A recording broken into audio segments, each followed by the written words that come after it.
আমার মরহুম বাবা, ওনাকে মিথ্যা মামলায় হত্যা করা হয়।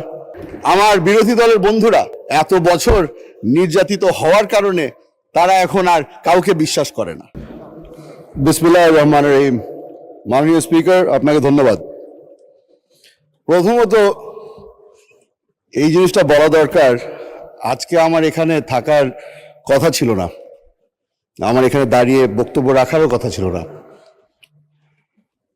আমার মরহুম বাবা সালাউদ্দিন কাদের চৌধুরী, ওনাকে মিথ্যা মামলায় হত্যা করা হয়, আর সেই কারণে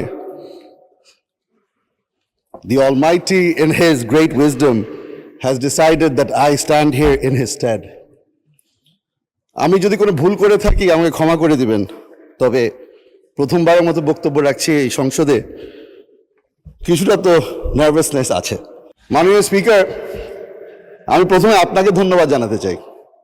আপনি হয়তো ভুলে গেছেন, তবে আপনার সাথে আমার একটা বেশ পুরানো সম্পর্ক আছে।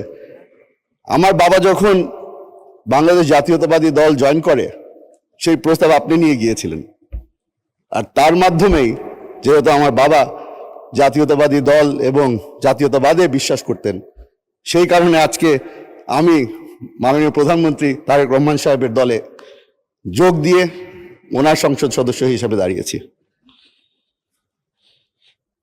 মাননীয় স্পিকার, এখানে দাঁড়ানোর পরে অনেকেই তাদের নিজ নিজ এলাকার সমস্যার ব্যাপারে কথা বলেন।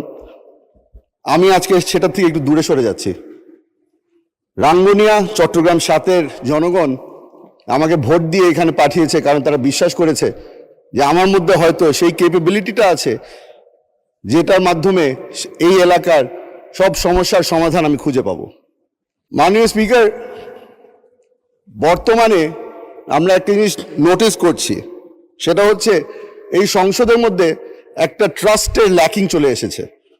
আমরা বারবার করে বলেছি, আমার প্রধানমন্ত্রী বারবার করে বলেছে, জুলাই সনদের মধ্যে যা যা লেখা আছে অক্ষরে অক্ষরে সেটা বাস্তবায়ন করব আমরা। তবে